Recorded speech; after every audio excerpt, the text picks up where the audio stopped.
Good to see you again. Thanks for coming in today. Thank you for inviting me. So, we want to find out more about you and about how you got involved in running for the school board, because the citizens of Collierville, they need to know. And a lot of them want to know, but they just can't meet you personally like I do. Well, I'm thrilled to talk about that. Well, great. And I'm excited the fact there's as much interest as there is, because I notice this is the only municipal school district where there are a lot of people who are actually running. In some places it's unopposed. And that means a lot about Collierville itself. It does, doesn't it? Tell us a little bit about your history with Collierville.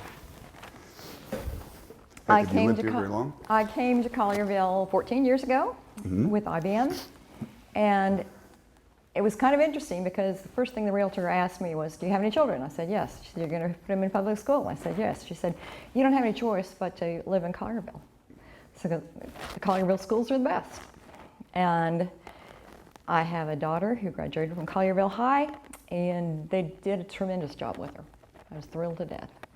In Tulsa, the schools were not nearly as good as they were here. And I want to see that continue, and I have a commitment to schools. I have a heart for schools, and that's why I'm running. So you work for IBM, is that right? That's right. That's what brought me here. What did you do for them? And the fact that I had caught a man here and wanted to live here. Yeah, that's great. And it's the best thing I ever did for myself. Oh, good. So what kind of work did you do for IBM?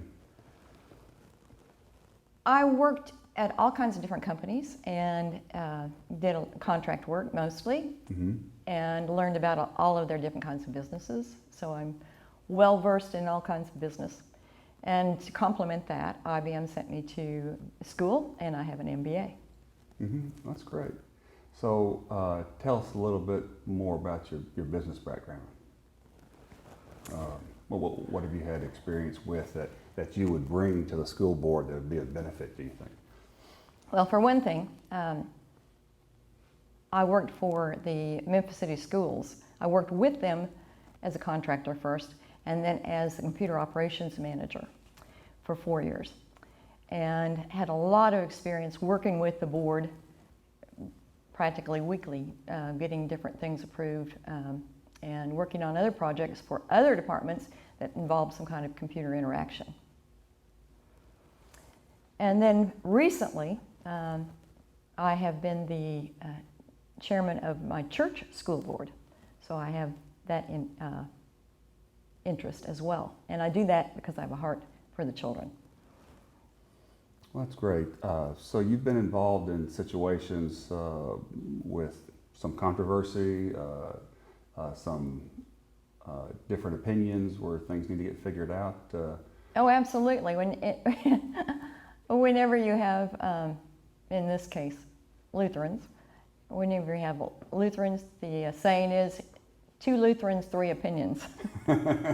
So there are a lot of opportunities to work as a mediator and encourage other people. With your city of Memphis experience there, how can you use that on the board that would be beneficial for the town of Collierville, in your opinion? Well, when I came to work for the school board, I was asked to give business to different people, and it wasn't on any basis or criteria of merit necessarily. So I worked with another employee, and we came up with a spreadsheet to judge our RFPs and come up with good reasons why we should buy from this, that, or the other competitor, and on a good factual basis. And we did that consistently.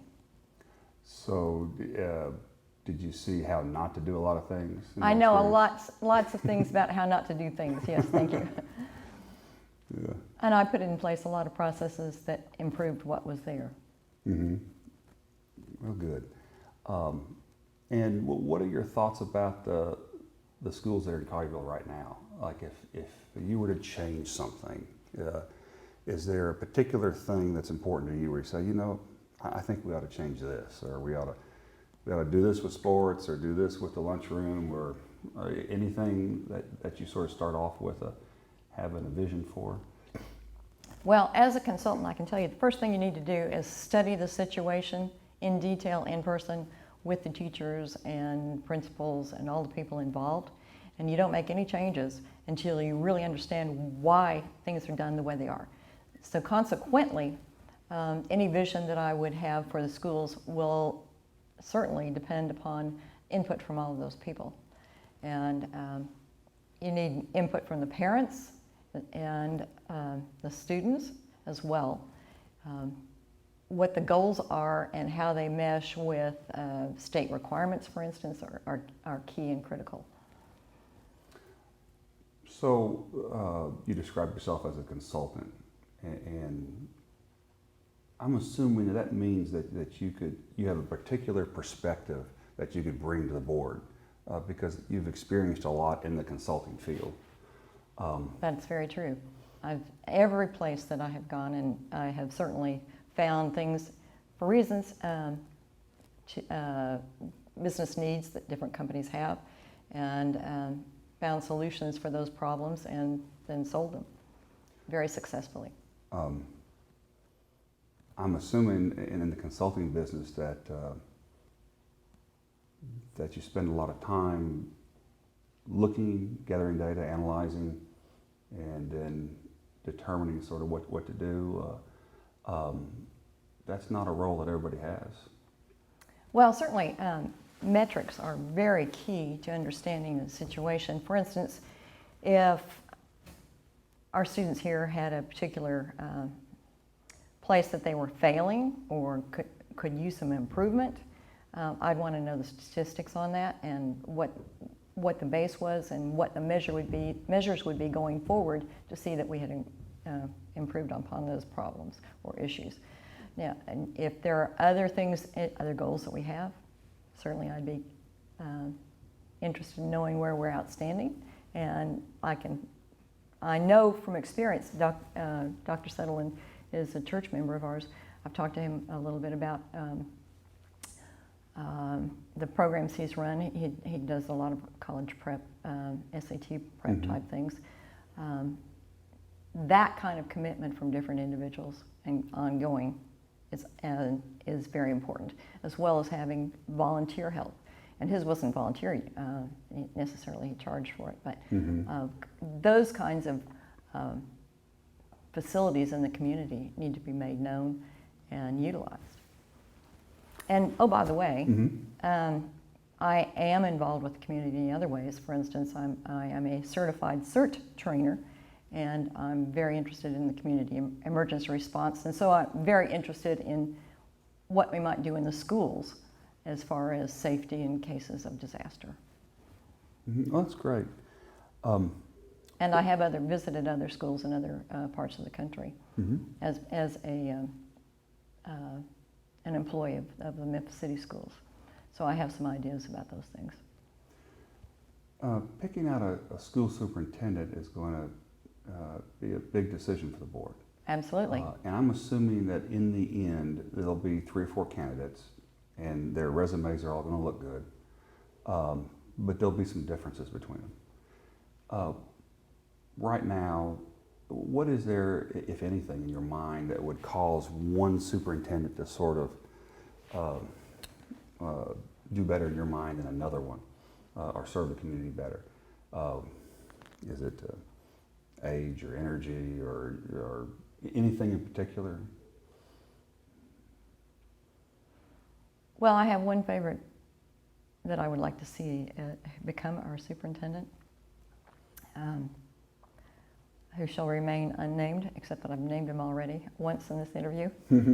And the key thing that I like about someone who's a candidate for that is someone who has a heart for the children, who is already involved in some other ways, seeing that they succeed, which this person is, and who has all the qualifications educationally and has shown their merit in whatever school system they're currently working. 4 years from now, when the first board looks back and looks at how everything has gone? How do you think they'll look at it and define what success or failure is for the board or for an individual board member? You have any idea? I know that's a tough question. Well, getting this school district off the ground is a tremendous project. You know, by the way, I am a certified project manager. I have a PMP. And getting all of the major pieces in place, having all the special state reporting and in place, all of those things are criteria for whether or not we've been successful and how we measure up to those standards, for instance, that the state has. All of those things are important to figuring out if we did the right thing and if we are on track for what we need to do for Collierville schools.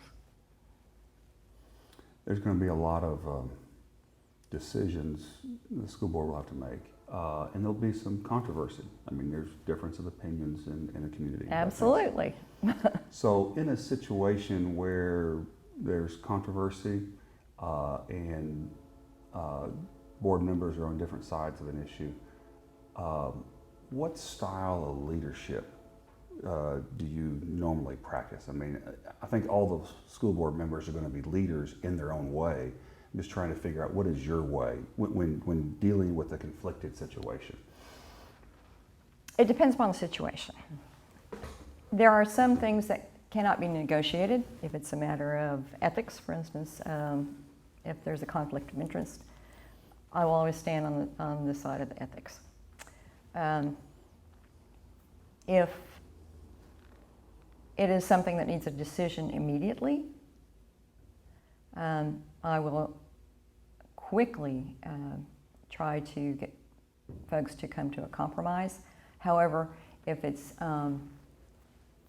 something that you have a little more time to think about, I use a different style, which is to engage everyone, get their opinions, and try to work out something. How would you react to a situation, assuming that you're elected, and a year from now, somebody comes up to you in the grocery store and says, little Sally's unhappy with her teacher, and I'm unhappy too, and I voted for you and I want something done? How do you react to a situation like that? Well, I'd ask for all the specifics in the case. I'd ask for like input from the teacher or the principal or other people who are involved in the situation, but I wouldn't jump to any conclusions.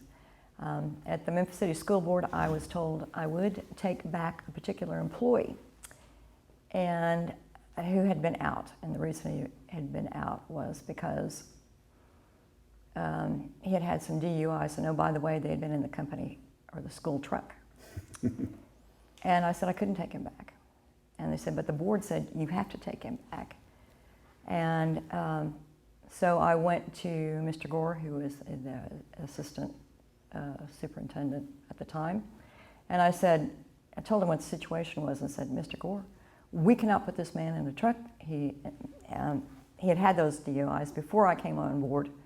I didn't care about that. Whatever it was, he was endangering any children if he was in a truck. And the school would obviously be liable. Well, Mr. Gore backed me up and he said, okay, we'll tell him that just to make everybody happy in the situation, that he can come back when he is eligible to get a new driver's license, which in his case was 10 years. So it wasn't a problem. Because at that point, he would be over the age when he would be working that particular job anyway. Well, that sounds like a good way to resolve that situation. What are some of the things that you'd like to accomplish as a school board member, or that as you think about being a school board member, you say, you know what, I can do this, or I can help this, I can make a difference by doing this, or encouraging this? What would that be?